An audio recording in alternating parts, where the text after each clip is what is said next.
Hey everyone, welcome back to my YouTube channel. Friends, मैंने अपने last videos में बताया था कि मैक्रोन्यूट्रिएंट और मैक्रोन्यूट्रिएंट होते क्या हैं।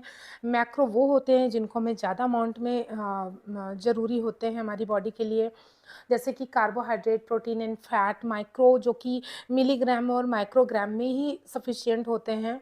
और आज मैं एक बहुत ही इसेंशियल मैक्रोन्यूट्रिएंट की बात करूँगी, कार्बोहाइड्रेट के बारे में। Carbohydrate carbon, hydrogen and oxygen से मिलकर बना होता है, तो हम उधर नहीं जाते हैं, उसके बायोलॉजिकल एस्पेक्ट के बारे में नहीं देखते हैं। हम एक नॉर्मल सी बात करेंगे कि ये न्यूट्रिशन हमारे लिए ज़रूरी क्यों है। ये हमारी बॉडी को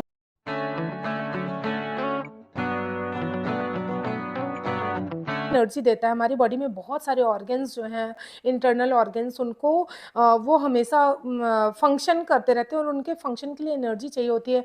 मेटाबॉलिक एक्टिविटीज़ होती हैं, लिवर, किडनी, हार्ट, स्टमक, मतलब सारे ऑर्गन्स को एनर्जी चाहिए अपना फंक्शन परफॉर्म करने के लिए। हम लोग भी मतलब अपने रोज़मर्रा की ज़िंदगी में बहुत सारे काम करते हैं, तो उसमें भी एनर्जी हमें चाहिए होता है। तो वो एनर्जी हमें मिलती है कार्बोहाइड्रेट से। तो कार्बोहाइड्रेट बहुत तरह का होता है। जैसे कार्बोहाइड्रेट का एक मॉलिक्यूल है तो उसको मोनोसैकेराइड बोलेंगे, 2 है तो डाई बोलेंगे, बहुत सारे मॉलिक्यूल्स जुड़ के बना रहे हैं कार्बोहाइड्रेट तो उसको पॉलीसैकेराइड बोलेंगे। तो मोनोसैकेराइड मतलब मोस्ट कॉमन है ग्लूकोज, फ्रक्टोज, गैलेक्टोज। और डाइसैकेराइड में लैक्टोज शुगर है जो कि मिल्क शुगर बोली जाती है, जिसमें ग्लूकोज और गैलेक्टोज जुड़ा होता है। सुक्रोज जो कि शुगर केन में पाई जाती है, उसमें ग्लूकोज और फ्रक्टोज जुड़ा होता है। माल्टोज जो कि मिलेट्स में पाई जाती है, उसमें 2 ग्लूकोज के मॉलिक्यूल जुड़े होते हैं। तो अलग-अलग मतलब ये मॉलिक्यूल्स जुड़ करके डाइसैकेराइड बनाते हैं। पॉलीसैकेराइड मेनली स्टोरेज टाइप की कार्बोहाइड्रेट होती है, जैसे एनिमल्स में ग्लाइकोजन है, प्लांट्स में स्टार्च है, रैफिनोज है। तो ये सब पॉलीसैकेराइड्स होती हैं जिनमें बहुत सारे मॉलिक्यूल्स जुड़ते हैं ग्लूकोज के और मोनोसैकेराइड्स के बहुत। और फिर वो जब उनका यूज़ करना होता है तो ये ग्लाइकोसिडिक बॉन्ड से जुड़े होते हैं ना, तो वो ग्लाइकोसिडिक बॉन्ड टूटता है और वो रिलीज़ हो जाते हैं वन बाय वन। क्योंकि फाइनली हमको ऑब्टेन करना है मोनोसैकेराइड और स्पेशली ग्लूकोज जो कि पार्टिसिपेट करेगा रेस्पिरेशन में, हमें एनर्जी प्रोवाइड कराएगा। तो सबसे पहला क्वेश्चन ये आता है कि हमें मिले कहाँ से? कार्बोहाइड्रेट हमको कहाँ से मिलता है? कहाँ से हम ऑब्टेन करते हैं? ये मिलता है हमें वेजिटेबल सोर्सेज़ हैं, बहुत सारे वेजिटेरियन सोर्सेज़, एनिमल सोर्सेज़ भी हैं और आर्टिफिशियल सोर्सेज़ भी हैं। क्योंकि ये स्वीट होता है टेस्ट में, तो इसको नॉर्मली हम शुगर बोलते हैं, ठीक है? तो जितने इसके वेजिटेरियन सोर्सेज़ हैं, जैसे राइस है, व्हीट है, मिलेट्स हैं, पल्सेस हैं। पल्सेस में अलग-अलग अमाउंट में होता है, किसी में कम कार्बोहाइड्रेट होता है, बहुत सारी पल्सेस जो हैं वो कार्बोहाइड्रेट रिच प्रोटीन वाली होती हैं। और मतलब फ्रूट्स में होता है फ्रक्टोज, ओके। तो मतलब लगभग सारी चीज़ों में कुछ ना कुछ अमाउंट में मिलता है वेजिटेरियन सोर्सेज में। एनिमल सोर्सेज में जितने भी डेयरी प्रोडक्ट हैं, कर्ड है और पनीर है, लस्सी है, जितना भी है डेयरी प्रोडक्ट, उसमें कार्बोहाइड्रेट मिलता है। और फिश है, मीट है, मतलब सारी चीज़ों में कार्बोहाइड्रेट का होना ज़रूरी है। आर्टिफ़िशियल स्वीटनर जो होते हैं उनमें भी कार्बोहाइड्रेट होता है, बट ये अच्छा ऑप्शन नहीं होता है। और स्टीविया है प्लांट का कार्बोहाइड्रेट। तो मतलब ये कुछ हुए सोर्सेज़ जहाँ से हम कार्बोहाइड्रेट को अचीव कर सकते हैं।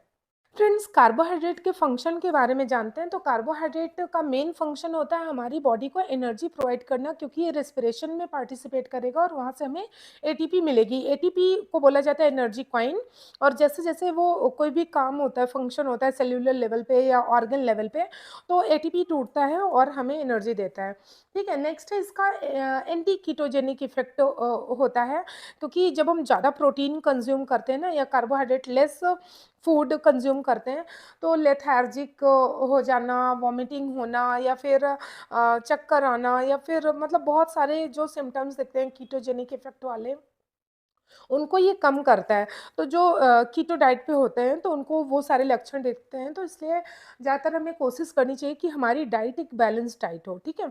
नेक्स्ट होता है कि ये कार्बोहाइड्रेट कभी-कभी ना जो हमारे अंदर टॉक्सिन्स इकट्ठा होते हैं उनको भी रिमूव करने का काम करता है। स्पेशली जो पॉलीसैकेराइड्स होते हैं, सेलुलोज वगैरह है जो कि हमें मतलब रॉ फूड से मिलता है, तो वो क्या करता है कि हमारे बॉडी के अंदर की सफाई करने का काम करता है। हमने कार्बोहाइड्रेट के बारे में बहुत सारी बातें कर ली, तो हमें ये जानना ज़रूरी है कि जब हम कार्बोहाइड्रेट रिच फूड खाते हैं, तो बाद में होता क्या है? जब हम कार्बोहाइड्रेट वाले फूड खाते हैं, जैसे पल्सेस, मिलेट्स, राइस, व्हीट मतलब ज्वार, बाजरा, जो भी खाते हैं कार्बोहाइड्रेट वाली चीज़ें, वो जाके ग्लूकोज में कन्वर्ट होती है और हमारी बॉडी को एनर्जी देती है, इतना तो हम सब जानते हैं। लेकिन अगर हम ज़रूरत से ज़्यादा खा गए तो क्या होता है? वो हमारे लिवर के अंदर, हमारी मसल के अंदर ग्लाइकोजन के रूप में स्टोर हो जाता है और वो हमें एक अच्छा ऑप्शन है।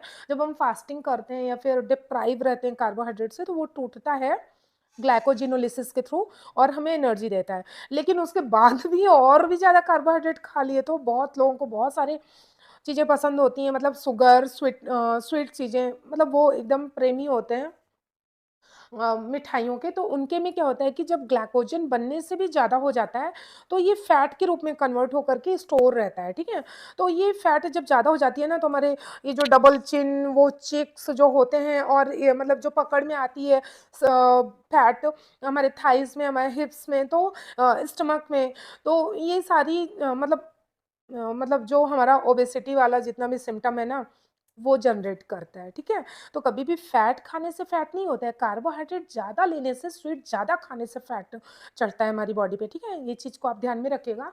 अब सारी चीज़ें जान लेने के बाद में एक पॉइंट आता है हमारे दिमाग में कि कौन-सी कार्बोहाइड्रेट ज़्यादा ज़रूरी होती है हमारी बॉडी के लिए, मोनोसैकेराइड, डाइसैकेराइड या पॉलीसैकेराइड। तो इसको हम नापते हैं ग्लाइसेमिक इंडेक्स से, तो अगर ग्लाइसेमिक इंडेक्स बिलो 50 है, तो वो लो ग्लाइसेमिक इंडेक्स है, 50 टू 80 है तो मॉडरेट है और 80 से 100 है तो हाई ग्लाइसेमिक इंडेक्स है। तो जो भी कॉम्प्लेक्स शुगर होती है ना, वो लो या मॉडरेट ग्लाइसेमिक इंडेक्स वाली होती है, मतलब आपको मैंने समझा दिया है कि वो पॉलीसैकेराइड्स होती हैं और एक-एक मॉलिक्यूल टूटता है और हमें एनर्जी मिलती है। हम डायरेक्टली मोनोसैकेराइड ज़्यादा लेंगे, तो वो अचानक से ब्लड शुगर लेवल हाई कर देगा, ठीक है?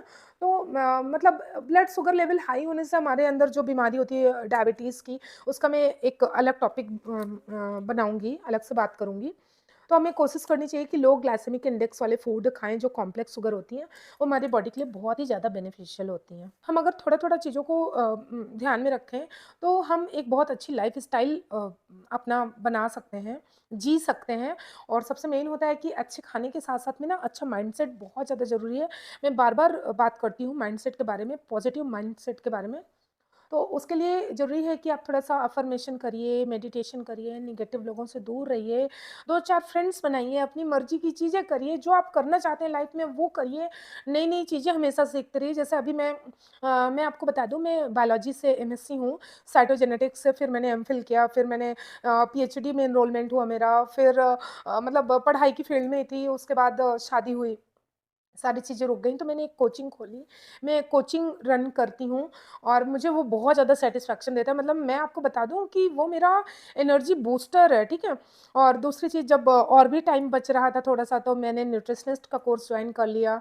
तो ये सब चीज़ें ना अपनी मर्ज़ी की कुछ-कुछ चीज़ें करते रहना चाहिए जिससे हमारा ब्रेन कभी बुढ़ापे की तरफ नहीं जाता है, हमेशा एक्टिव बना रहता है, ठीक है? तो ये हुआ आज का टॉपिक।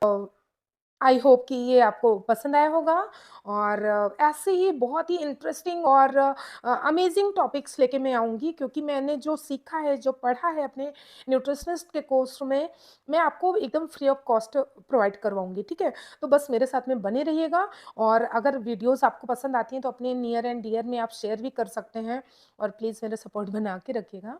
मिलती हूँ नेक्स्ट वीडियो में, टिल देन बाय बाय।